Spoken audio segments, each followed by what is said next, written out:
All right. Did the Steelers make the playoffs last year? No, sir, we didn't. Okay. So here's what I think the Steelers are. I think they win the division.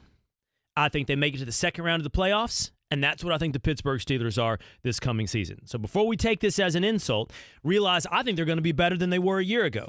But you have to understand something. That's me believing in the Steelers, Brian, okay? Because your argument amounted to two things.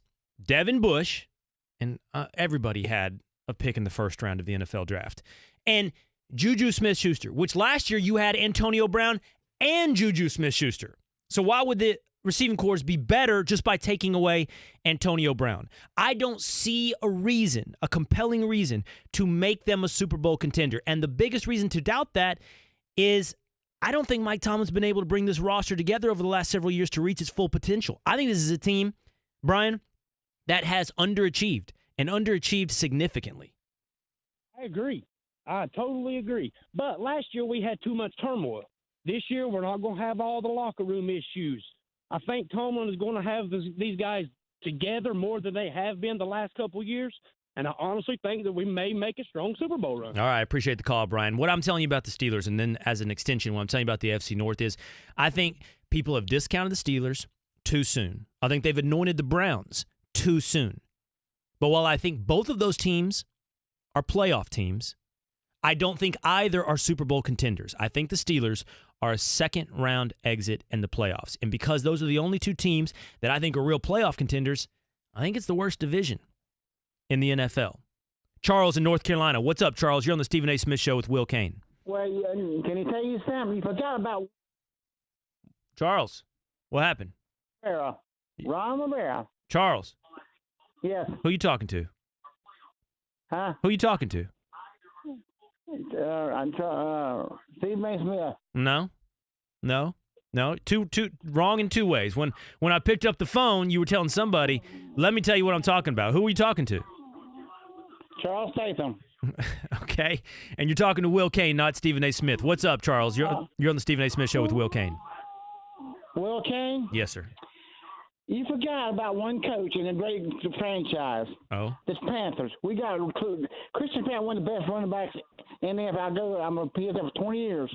And we beat your Cowboys about on Thanksgiving Day. You don't remember that day. We spanked you that day. We spanked you.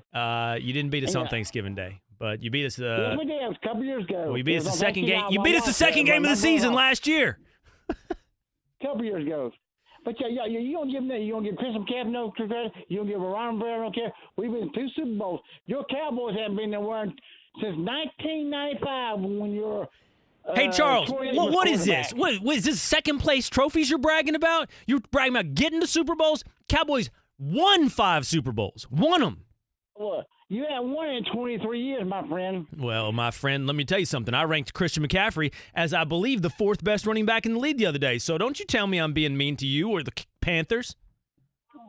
Well, will you mind telling David Carr something for me? Maybe not. We're not the 16th best.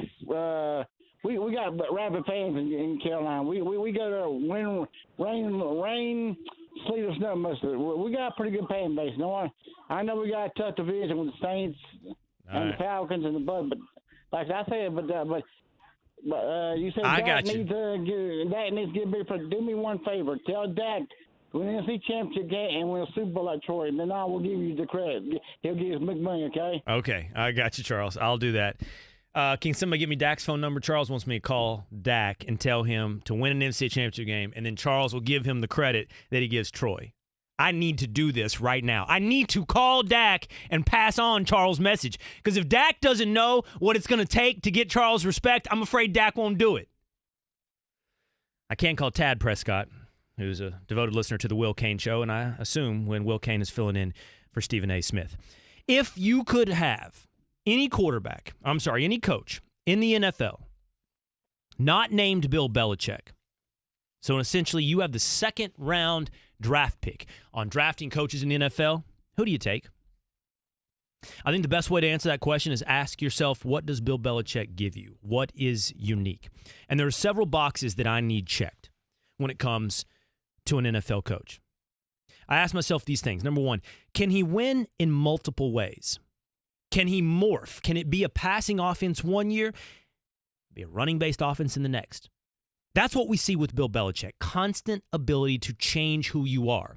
In the early days of the Patriots dynasty, it was Tom Brady as a game manager. Tom Brady as a caretaker. It evolved into the late 2000s as Tom Brady as an absolute Peyton Manning-esque, lighted-up quarterback. It moves from a Randy Moss wide receiver-based offense to a Rob Gronkowski slot receiver-based offense. And then ultimately, it moves back to the short passing game in place of the running game. Defense's role in this comes in and out throughout time. It has morphed in multiple ways as Bill Belichick found ways to win. He adjusts to his talent. Number 2, at any given time, he looks at the personnel he has and makes sure he puts that talent in the best position to succeed. Number 3, he manages that talent, both from a salary cap perspective and a locker room perspective. He doesn't overpay. He says goodbye to some very big names. And you never hear about discord inside that New England Patriots locker room. He develops talent.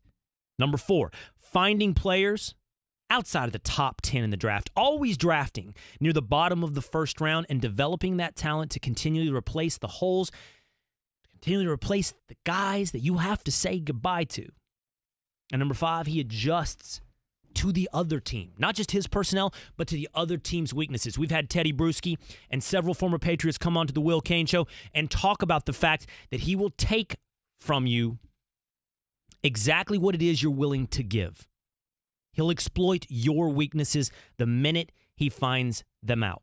I want a coach that comes as close to checking as many of those boxes as I can find.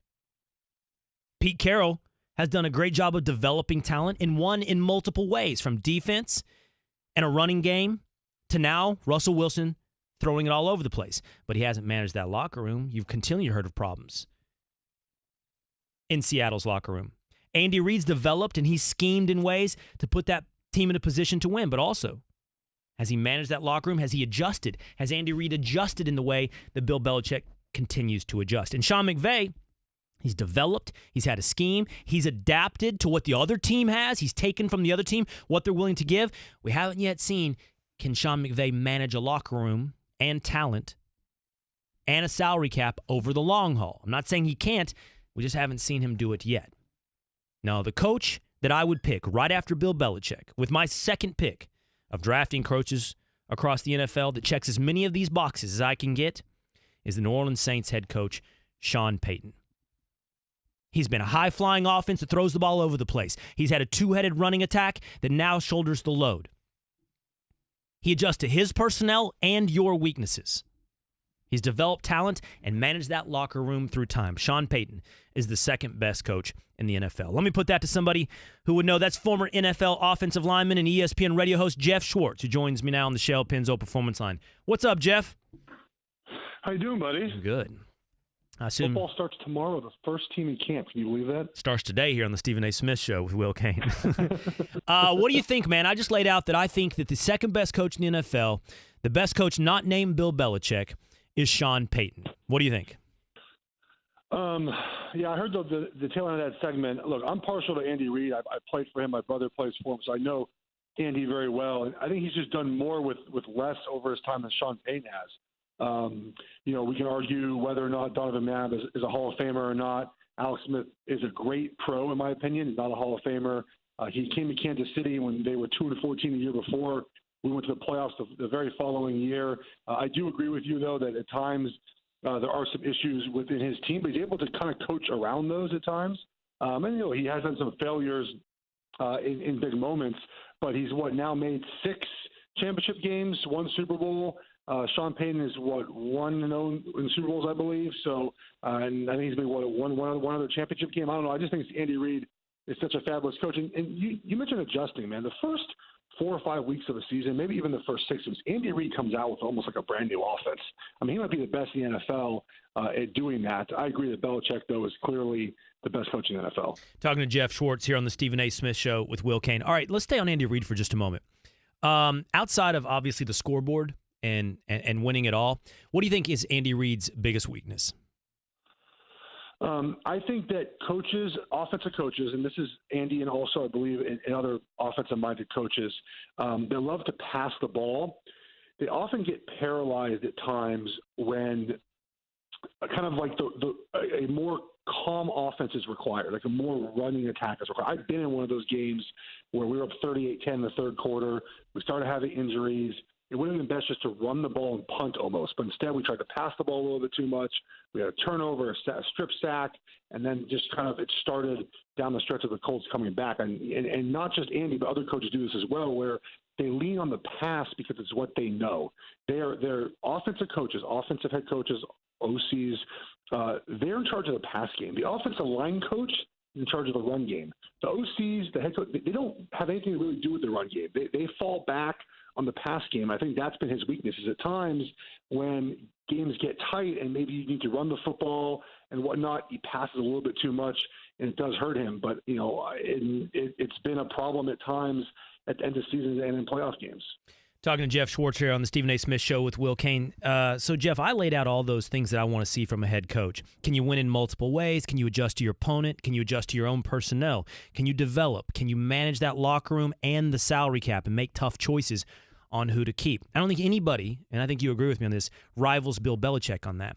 But the reason I pick Sean Payton is, to me, he checks most of those boxes. He checks more of those boxes than anybody else. But there are many out there, I know this, who believe that Sean Payton's actually underachieved with what he's had in New Orleans. Are you in that camp, Jeff? Do you think he should have done more over the last several years? You said 1-0 in Super Bowls, and I almost feel like that's what I heard underneath that. No, he did do that, which obviously is very important to win the Super Bowl, and Andy Reid has not done that. No, but you said 1-0, and I heard in there almost like that one appearance isn't enough for where he's been all these years. Well, I mean, I just think if you look at Andy Reid and him making the NFC 5 times, the AFC now once. I mean, that's a cumulative, career so far. And Sean Payton hasn't had as many opportunities at the dance, but he's won that opportunity, which is to Andy Reid's kind of fault. I don't know if it's actually his fault, but he needs that Super Bowl wins, I think, to bump him above people like yourself who have him behind Sean. I don't think Sean Payton's a bad choice to be ahead of Andy Reid, but the question is, 3 straight 7 to 9 years? You're not really seeing any of those out of Andy Reid. You can blame the defense possibly in New Orleans and how much of that goes on Sean Payton as an offensive coach, and he's not the general manager, even though he probably has a lot of say in what happens with personnel. So I think they're very evenly matched. Again, I know Andy Reid well. I played for him, so I have a lot of respect for him. But the guys I know that played with Sean Payton love him as well. So I think they're very close. I would just go with Andy Reid. You're right, though. If you're making a list of coaches who a Super Bowl victory would do the most to improve their reputation, their resume, Andy Reid's got to be near the top of that list. I think another one, by the way, is a coach that I don't have a ton of love or respect for, and that's Jason Garrett. But if he did happen to win a Super Bowl after 9 years of his process, it would take all that heat off of him. Talking to former NFL offensive lineman Jeff Schwartz here on the Stephen A. Smith Show with Will Cain. So, Jeff, you have a new column up. It's at SB Nation, right now? Yes. And in that column, which I was reading this morning, you were talking about the running back market. Now, I've spent some time today here on the Stephen A. Smith Show laying out that I believe the running back market is under such a transformation that teams are going to be soon making bold moves away from talented running backs, like the Pittsburgh Steelers did with Le'Veon Bell. Yeah. But I think, Jeff, in response to that, running backs are going to be pushing up into their careers, the timeline on which they ask for new money, like Ezekiel Elliott is doing right now, just 3 years into his career. And I've even said I wouldn't be surprised for guys like Saquon Barkley to push it up even sooner, because it's a natural reaction to not getting your second contract. If you're not going to pay me then, pay me now when I'm clearly worth something to you. You wrote today there's only one running back in the league that you feel like makes a difference between winning and losing. Who's that? Zeke Elliott. I know that you love to hear that as a Cowboys fan. I'm actually very high on the Cowboys this year. I hope offensively Kellen Moore, Jason Garrett are more aggressive with Dak. If that happens with Travis Frederick back and everyone healthy, obviously assuming that's going to be the case, they're going to be really good this year because we know they're going to be good on defense. But back to Zeke Elliott, I think what he does in the run game with the style of run game they have, it's not a lot of run plays, but they're very efficient run plays, and Zeke is very good at that. But more than that, he's outstanding in the pass game. I mean, he goes for a long screen almost every single game. Maybe every other game he hits a 60-yard screen pass. he's good for Dak as kind of the outlet in the pass game. I think if you remove him from that offense, we've seen when he was suspended, and Tyron Smith was out as well, which hurt the offense. They're just a different offense. And we saw with C.J. Anderson coming in for Todd Gurley, that offense, they ran different run plays, but the production was still there. And, the Cowboys are already good. So if you remove him from that situation, I don't think they're going to be as good. People argue, well, Saquon Barkley, the Giants aren't even good. So right. If you remove him, they're still not going to be very good. So let me see more from Saquon Barkley before I get there. I just think Zeke is so talented, and what the Cowboys ask him to do, that they were to remove him, they'd have a problem. That being said, you have to pay Dak instead of him. I mean, if it comes down to who you're going to pay, do you pay Dak instead of Zeke? 100% of the time, you always do that. But I just think Zeke is so valuable. So it's weird for me because I'm with you. I wouldn't really pay running backs. But if you want to keep the band together and the offense together, then you kind of have to find a way to pay both. So you wouldn't pay Melvin Gordon then? You wouldn't break the bank for Melvin Gordon? No. Austin Eckler had a great year last year, averaged over 5 yards a carry. Melvin Gordon does fall into kind of the criteria I laid out for why or how you can pay a quarterback on your team, which is you have to have your franchise quarterback already in place and paid up. And that's part of the problem with the Cowboys. They have to pay Dak. The Chargers have a left tackle. They have 2 pass rushers, and they have a secondary. They have franchise pieces in place. So if you want to pay a Melvin Gordon to stay on your roster as another weapon, I'm actually fine with that. But you can't just give in. He hasn't played, I don't think, a full 16 games in a while. Austin Eckler is doing just as good of a job. The stats show that when Keenan Allen is out, their wide receiver, they're a much worse offense than when Melvin Gordon is out, which is obvious, I think, because Phil Rivers throws the ball so much and Keenan Allen's so dynamic to help Phil Rivers. It just shows you, same with Pittsburgh, you can get the same production out of James Conner that you got from Le'Veon Bell in the run game, not quite in the pass game. So I wouldn't do it if I was the Chargers. He's under contract still. So former NFL offensive lineman Jeff Schwartz here on the Stephen A. Smith Show with Will Cain. So let me push back on as you assumed, I would like your Ezekiel Elliott analysis, and I do as a Cowboy fan. But your estimation that he's the one running back that you would pay in the NFL because he makes a difference between winning and losing, and he does so much. And I think you're right on all of those things. My only rebuttal to that would be we would have said the same things about Todd Gurley a year ago. And I mean, your analysis would have been exactly the same. And I'm not sure if you gave the Los Angeles Rams a do-over that they'd be offering Todd Gurley that same contract a year later. It's funny. My brother texted me the exact same thing today.